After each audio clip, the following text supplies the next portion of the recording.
Ce message vous est présenté par l'Assemblée chrétienne Le Tabernacle.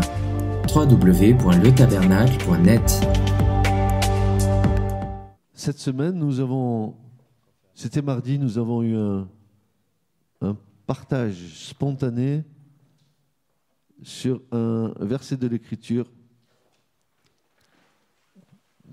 C'était exactement le verset de Hébreux 4:12, où nous avons commencé à partager ensemble, survoler un peu ce passage. Et quand j'étais devant la face de Dieu pour chercher le thème de la prédication d'aujourd'hui, vous savez, pour un vrai serviteur de Dieu, la prédication, c'est comme un enfantement. C'est comme des douleurs. Parce que nous voulons être dans la pensée de Dieu et nous voulons donner vraiment le message qui vient de Dieu. Et chercher la pensée du Seigneur nécessite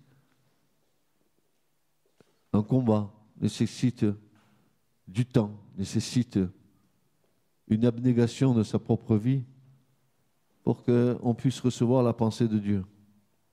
Mais lorsqu'elle arrive, cette pensée, bien tout devient plus facile. Parce que si vous êtes un homme et une femme, non seulement de prière, mais de la parole, il n'y aura pas beaucoup de problèmes par la suite pour que le sujet sur lequel le Seigneur vous interpelle puisse prendre forme en vous. Je vous dis tout ça parce que dans les années qui viendront, peut-être vous servirez le Seigneur.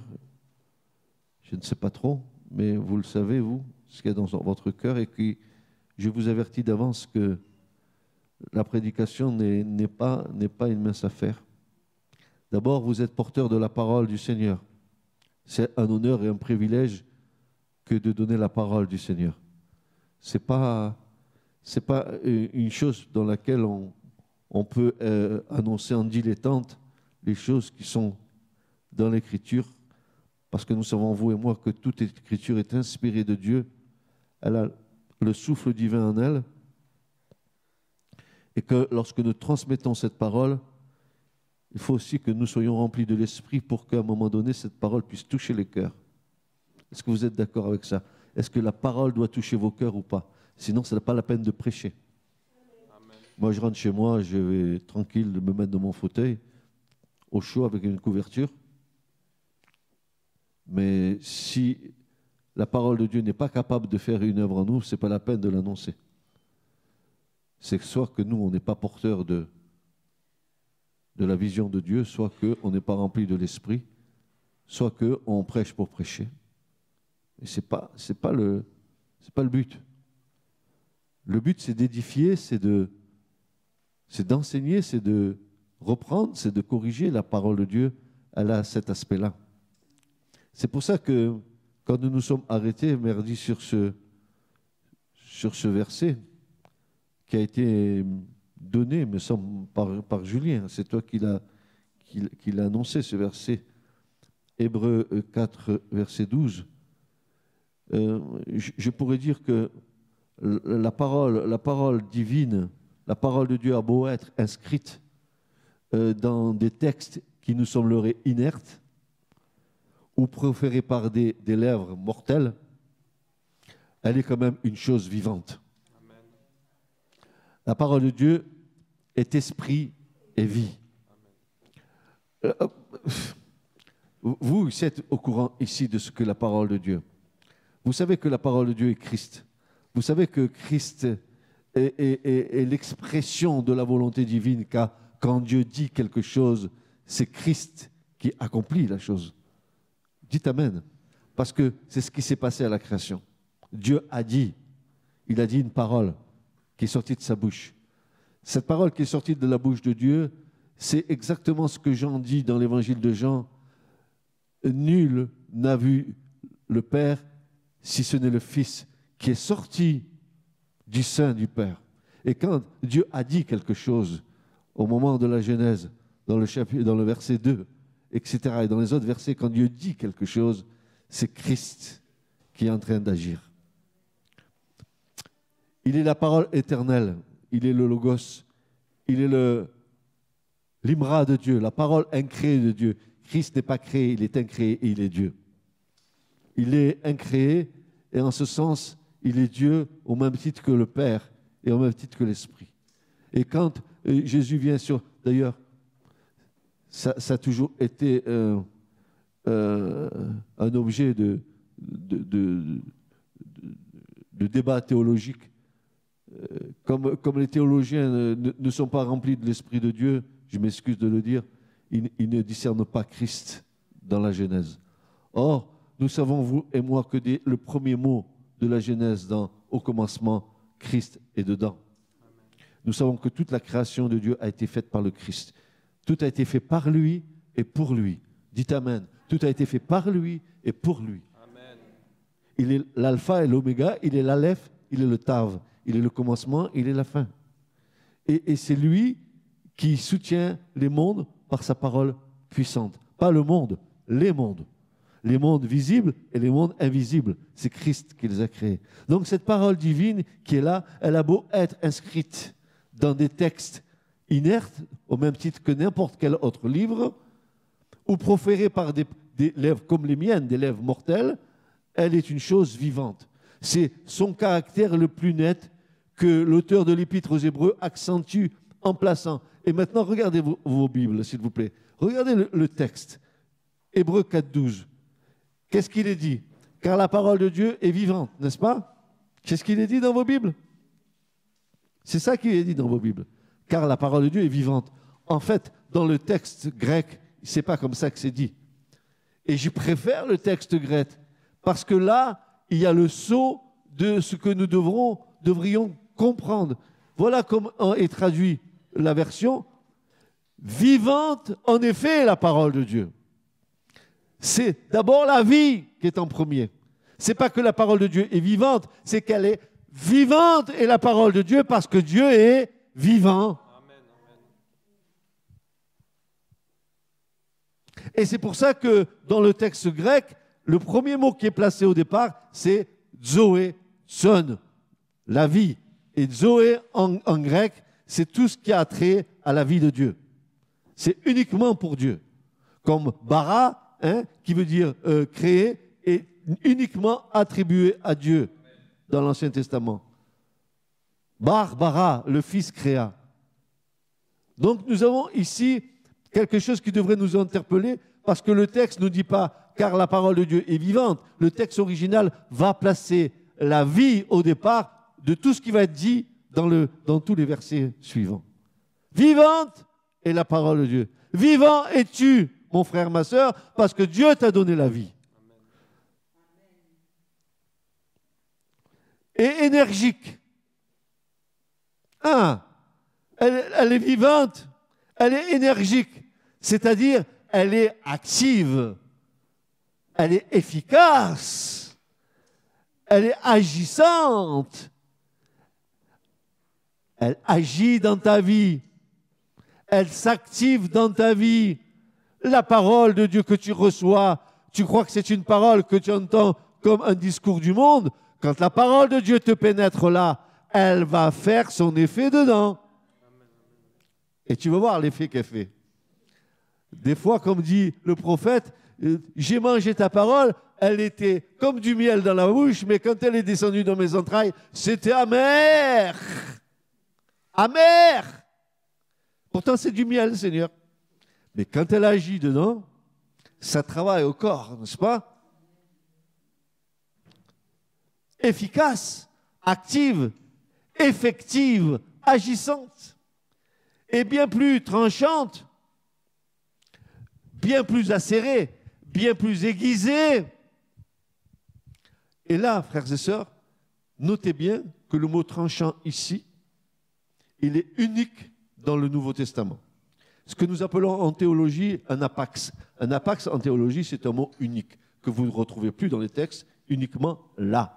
Ça veut dire que la parole de Dieu, elle est tranchante une fois pour toutes et tu ne la trouves pas ailleurs parce que c'est quelque chose qui est attribué à la parole. Tu as vu quand tu reçois la parole, soit des fois ça te scie en deux, et nous allons voir comment que ça scie. Soit ça va s'activer, ça va déclencher en toi quelque chose. Soit la parole de Dieu va faire en sorte que elle puisse te rappeler les choses que tu as déjà entendues. C'est ça aussi la principale activité de la parole. C'est qu'à un moment donné, quand tu passes une situation de difficulté dans ta vie, à un moment donné, Dieu va rappeler en toi une parole qui va te fortifier. Amen. Je suis complètement ébahi de savoir que dans ma propre vie, quand j'ai eu des moments où j'avais l'impression, où moi j'avais l'impression de chuter un petit peu, il y avait toujours une promesse de Dieu, une parole de Dieu qui venait dans mon esprit et qui me donnait du peps pour repartir. Amen, c'est vrai. Elle a de la vie, elle s'active, elle est énergique, elle est aussi tranchante qu'une épée à deux tranchants, elle est efficace, elle est effective.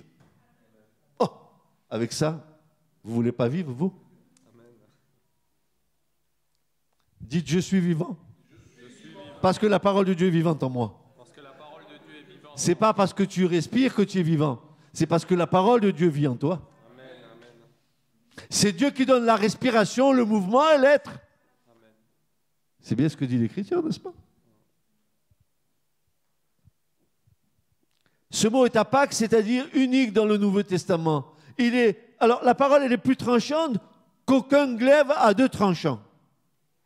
Pénétrant jusqu'au point de division de l'âme et de l'esprit, des articulations et des moelles, est capable de juger les sentiments. Ah, mamma mia.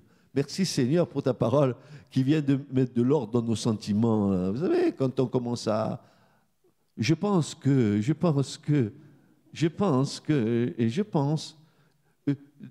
donc je suis. Je suis un être pensant, vous comprenez bien. Et alors, qu'est-ce qu'il nous est dit là? Qu'elle divise, elle est pénétrante jusqu'à un point de division de l'âme et de l'esprit, des articulations et des moelles, est capable de juger les sentiments et les pensées du cœur, et il n'y a aucune créature qui soit cachée devant lui, mais toutes choses sont nues et découvertes aux yeux de celui à qui nous avons affaire. Maintenant, écoutez-moi bien. Vivante est la parole de Dieu, n'est-ce pas? C'est bien ce qu'il est dit au début du verset. Regardez au verset 13. La parole, elle devient lui. Il n'y a aucune créature qui soit cachée devant lui. Pourquoi pas devant elle, puisque le sujet, c'est la parole? Pourquoi il y a maintenant un changement de sujet? De féminin, on passe à un masculin. Mais ça veut dire que si c'est lui, c'est Christ, mais que Christ, lui, il est la parole. La palabra de Dios. Tu comprends? Colombienne.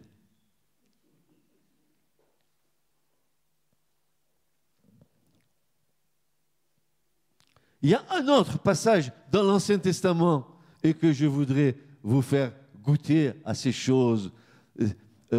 Ta parole est comme du miel, ta parole, je suce ta parole comme le rocher dans lequel il y a du miel. C'est bon la parole, c'est bon la parole. Regardez, par exemple, dans Deutéronome 32, versets 46 à 47. Regardez, vous allez voir, vous allez faire des découvertes ce matin. Nous allons trouver dans ce passage de l'Ancien Testament ce même genre orthographique où le féminin devient au final un sujet masculin, ou vice-versa, elle devient lui. Regardez, Deutéronome 32, versets 46-47, il leur dit, mettez votre cœur à toutes ces paroles que je vous somme aujourd'hui de commander à vos enfants, afin qu'ils prennent garde de faire dans toutes les paroles de cette loi. Et c'est là ce que c'est intéressant, car ce n'est pas une parole qui soit proposée en vain, mais c'est votre vie. Et par cette parole, vous prolongerez vos jours sur la terre pour laquelle vous allez posséder et vous allez passer par le Jourdain. N'est-ce pas? car ce n'est pas une parole qui vous soit proposée en vain, mais c'est votre vie. Alors voilà la traduction du texte hébraïque. Regardez ce qui est dans le texte hébreu. Nos traducteurs, ils ont voulu nous faire plaisir pour nous faire essayer de comprendre la parole de Dieu. Mais moi, parfois, je me demande si on n'avait pas eu intérêt de faire une traduction parfois littérale de ce qui est dans le texte hébreu. Voilà ce que dit le texte hébreu. Il va dire, car ce n'est pas ici une parole vaine de lui pour vous, car lui, la parole est votre vie. La parole devient lui, comme dans le texte de Hébreux 4.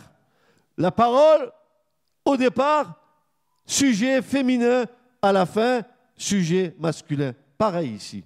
Exactement pareil dans Deutéronome 32, versets 46 à 47, car ce n'est pas une parole qui vous soit proposée en vain, mais c'est votre vie. La véritable traduction, c'est cela-là, car ce n'est pas ici une parole vaine de lui pour vous, car lui, c'est-à-dire la parole, est votre vie. Imaginez, qu'est-ce qu'on trouve là encore? De qui on parle ici? Du Christ. Et c'est exactement ce que le texte dit dans l'hébreu.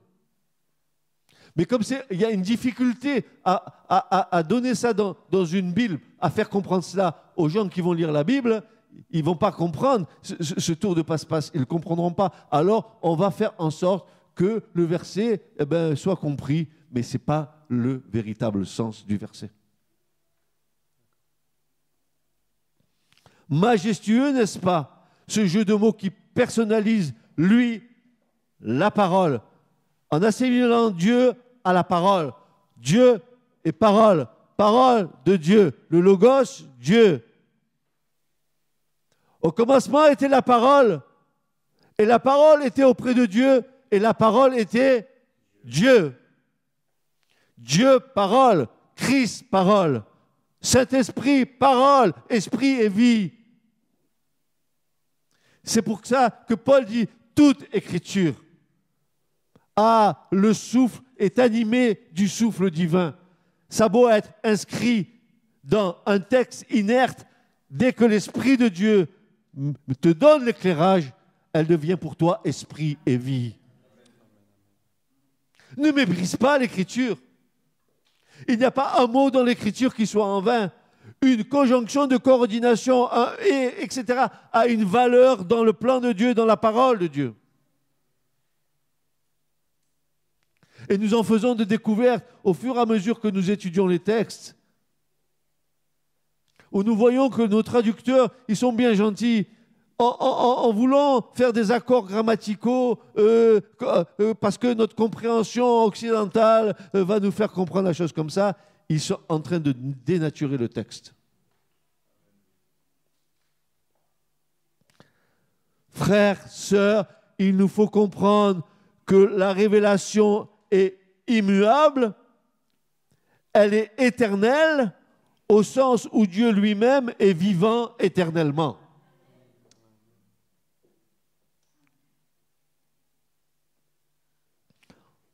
Hébreux 3,12.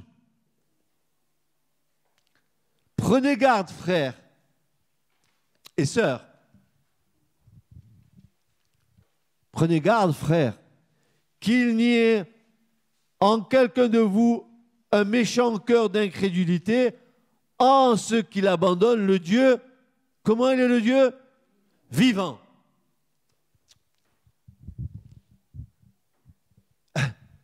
Le prophète dira que Dieu va lever la main, il va jurer au ciel et qu'il va dire « Je vis éternellement ». Adonai Chai, je suis le Dieu de la vie. Chai, c'est la vie. Et Dieu est vie. C'est pas le Dieu de la mort, c'est le Dieu de la mort est contraire à Dieu. Notre mort est contraire à Dieu. Dieu n'a jamais voulu que nous mourions. C'est par notre péché que nous sommes partis à la mort, car le salaire du péché, dit l'Écriture, c'est la mort. Mais le don gratuit de Dieu, c'est la vie éternelle dans le Christ Jésus.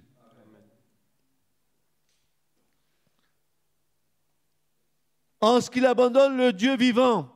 1 Pierre 1, 23, 25. 1 Pierre 1, versets 23 et 25. Voilà ce que Pierre va déclarer. Puisque vous avez été régénérés, non pas par une semence corruptible, mais par une semence incorruptible, par la parole vivante et permanente de Dieu. Mais la parole du Seigneur demeure éternellement, et cette parole, et c'est celle qui vous a été annoncée par l'Évangile. Mais la parole du Seigneur demeure éternellement. C'est la parole vivante et permanente de Dieu. La parole de Dieu, elle est pour l'éternité parce que Christ est éternel. Paul dira, il est le logos, il est le verbe incarné. Le logos, c'était ce mot que les Grecs comprenaient. Ils savaient que c'était le logos, que c'était en rapport avec Dieu. Car elle a en elle-même la force de susciter la vie de l'âme.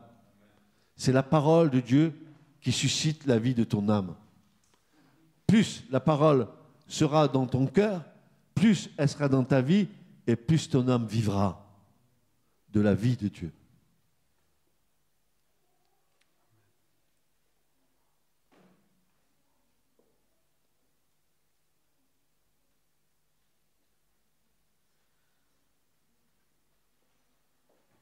Elle est capable de susciter la vie éternelle.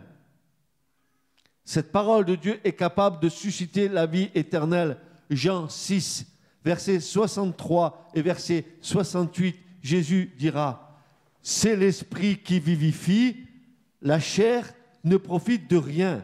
Les paroles que je vous dis sont esprit et vie. » Mais Simon-Pierre lui répondit, « Seigneur, auprès de qui nous en irions-nous? Tu as les paroles de la vie éternelle. »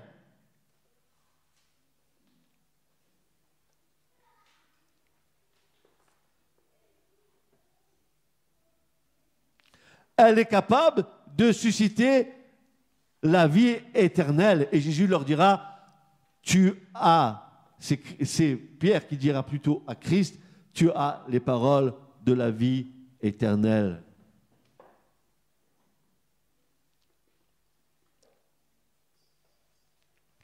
Tout ce que Jésus a sorti de sa bouche n'était que l'expression de la volonté du Père.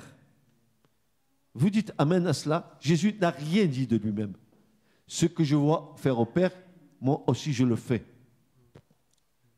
Comme, frères et sœurs, l'Esprit Saint est pareil.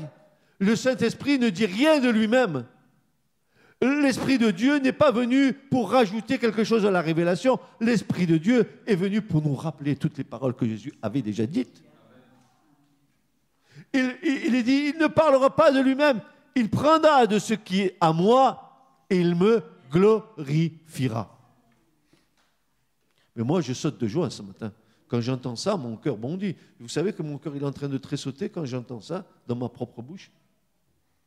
Que je sache que les paroles qui vivent en moi sont esprit et vie. Et quand cette parole qui vit en moi est esprit et vie, et que je m'adresse à quelqu'un qui cherche la vie, alors je peux communiquer la vie.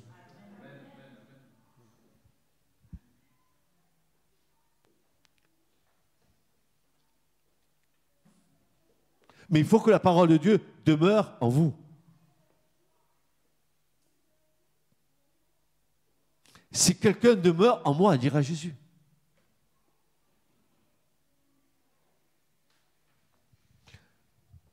Elle est aussi, cette parole, à la manière d'un germe, comme Jacques nous le dit, ou bien d'une semence. Il nous dira que nous a de sa propre volonté, Jacques 1, 18, il nous a de sa propre volonté engendré par quoi? Par la parole de la vérité, afin que nous fussions comme les prémices de ses créatures. La parole de Dieu en toi a fait de toi les prémices des créatures de Dieu. Moi, je vais te dire une chose ce matin, mon frère, ma sœur. Je vais te dire quelque chose que j'ai sur mon cœur. Dieu t'a aimé avant la fondation du monde. Tu n'es pas, je le répète, parce que c'est ce qu'il y a sur mon cœur depuis des mois et des mois. Tu n'es pas un hasard d'être né dans cette génération. C'est Dieu qui l'a voulu. Dieu a voulu que tu naisses dans cette génération. Pourquoi pas au Moyen-Âge? Pourquoi en 2015? Parce que Dieu t'a fait naître dans cette génération pour que tu le serves. Amen.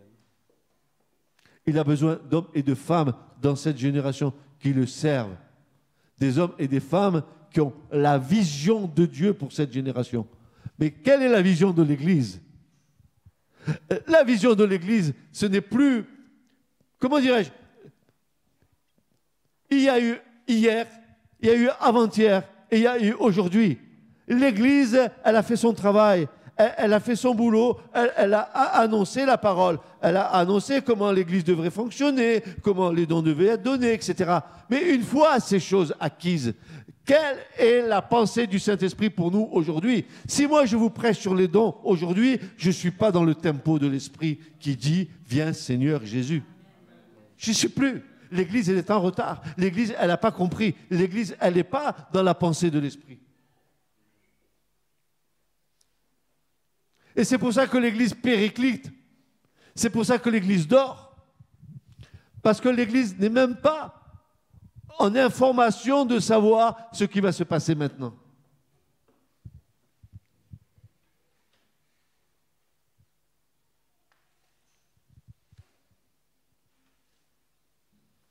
Il nous a, de sa propre volonté, engendrés par la parole de la vérité, afin que nous fussions comme les prémices de ces créatures. Frères et sœurs, écoutez-moi bien, écoutez bien ce matin. Ça, c'est mon cœur qui parle. C'est pas le serviteur, c'est mon cœur qui parle. Frères et sœurs, est-ce que vous ne sentez pas dans l'esprit comme un frémissement de quelque chose qui va arriver? Si vous ne sentez pas ça, c'est que vous êtes à côté.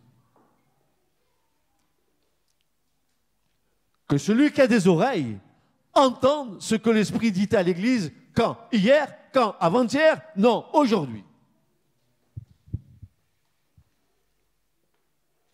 Et que dit l'Esprit aujourd'hui? Prépare-toi. Reviens-moi. Comme disent les Juifs, fais tes chouvas, fais repentance. Convertis-toi. Convertis-toi. Que ton cœur appartienne au Seigneur. Que le trône de ton cœur appartienne au Seigneur. Que ton moi descende du trône de ta vie et que tu laisses régner le Seigneur en toi.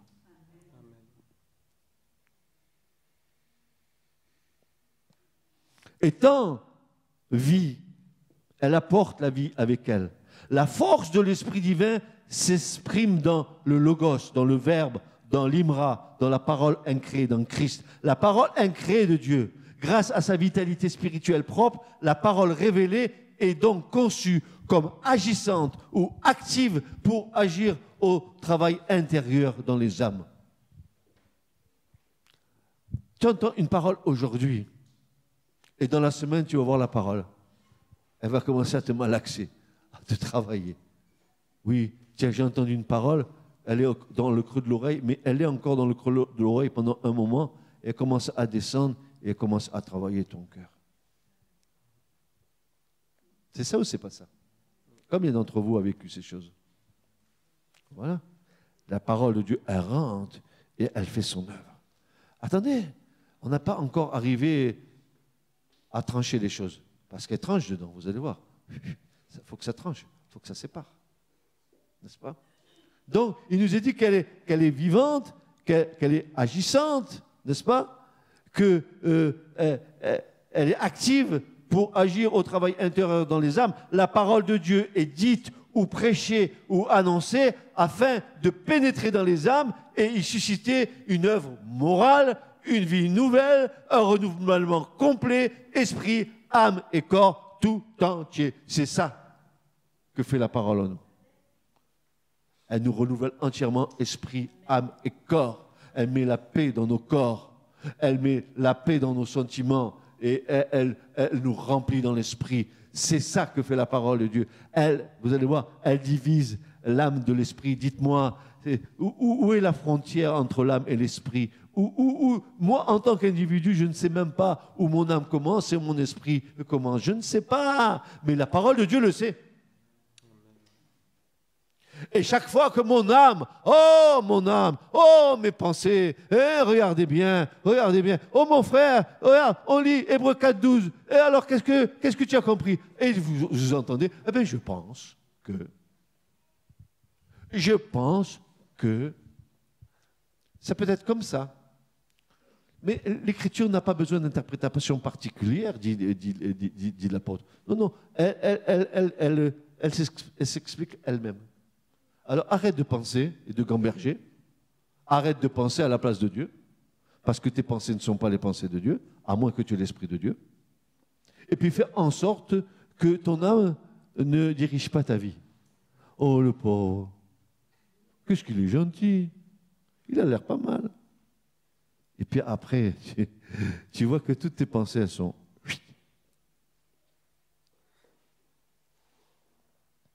Beaucoup de chrétiens, beaucoup de chrétiennes se sont fait avoir et engendrer des situations dans leur vie parce que leurs sentiments ont dominé sur l'Esprit de Dieu. Et ils sont encore en train de se dépatouiller avec leurs problèmes.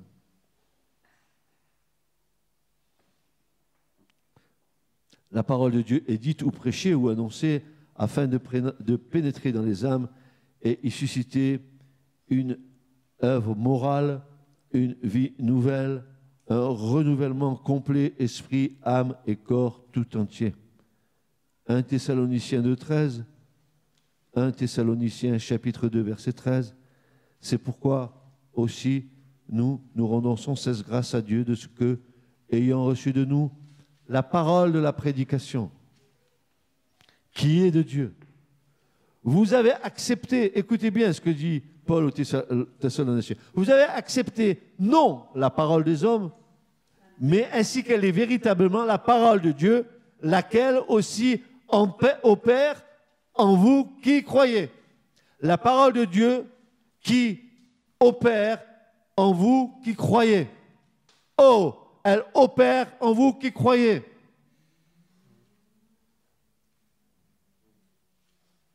Réconcilie-toi ce matin avec la parole de Dieu.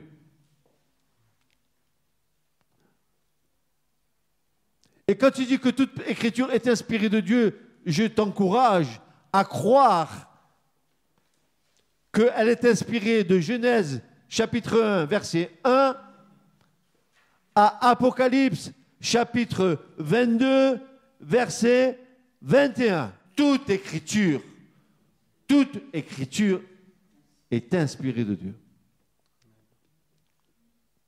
Et si nous, comme nous connaissons, si nous désirons voir cette parole devenir vivante, alors nous allons prendre le premier mot de la Genèse et nous allons y passer toute la soirée.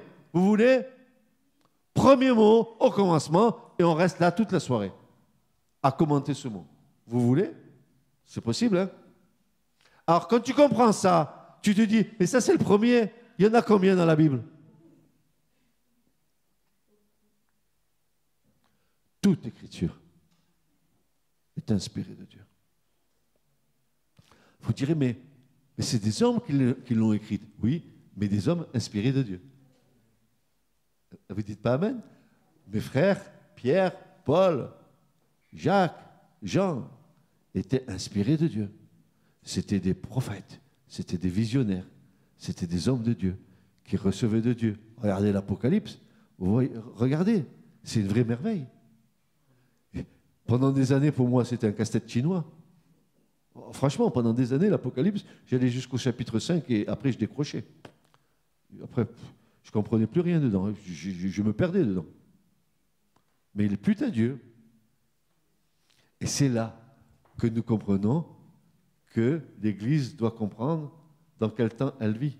C'est parce que cette parole est révélée par Dieu que nous comprenons que nous sommes dans les derniers temps. Dans les derniers temps, la connaissance augmentera, dit le Seigneur. Et c'est parce que la connaissance augmente dans la compréhension de la parole de Dieu que le livre de l'Apocalypse commence à devenir plus clair et plus compréhensible pour nous, que nous savons que la fin des temps est là.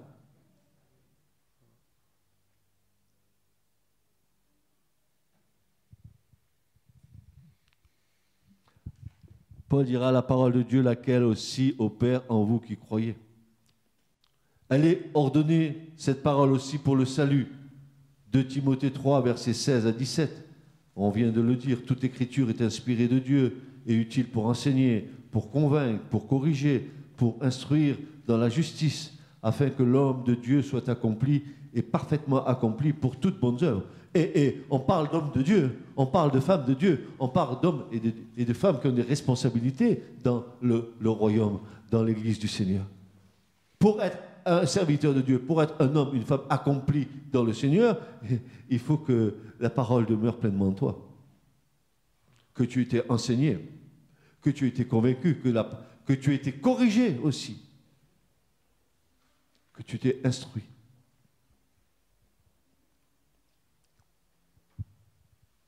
Elle est ordonnée au salut. Dans cette parole qui est énergique, donc cette parole qui est énergique est donc synonyme de puissance de Dieu. Si elle est énergique, énergeia. Maintenant, les gens, ils prennent des boissons énergisantes parce qu'ils veulent du peps. Mais moi, j'ai une bonne boisson que je vais te donner à boire, c'est la parole de Dieu. Tu vas voir si tu vas avoir du peps. Tu vas voir si tu vas avoir de la dynamite en toi. Tu n'as pas besoin de prendre Red Bull pour devenir fou. Tu as besoin de prendre une dose de parole chaque jour. Et tu vas voir comment tu vas être puissant dans le Seigneur.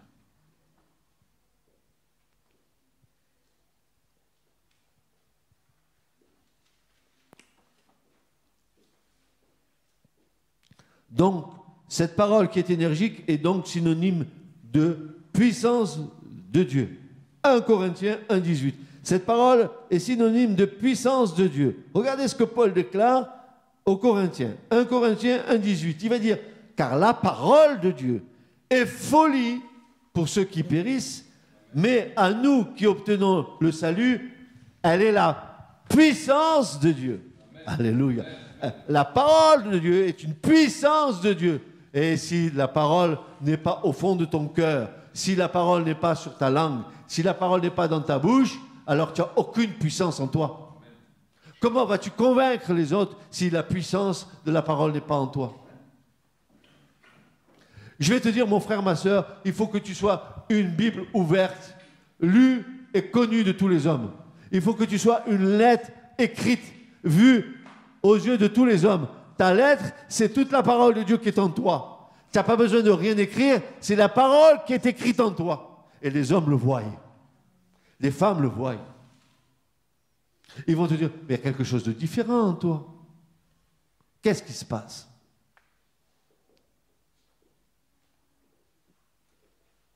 Ah oui, quand on arrive devant la Bible, on dit, oh, mais je ne comprends rien, que c'est difficile. Ouais, je vais te dire pourquoi c'est difficile.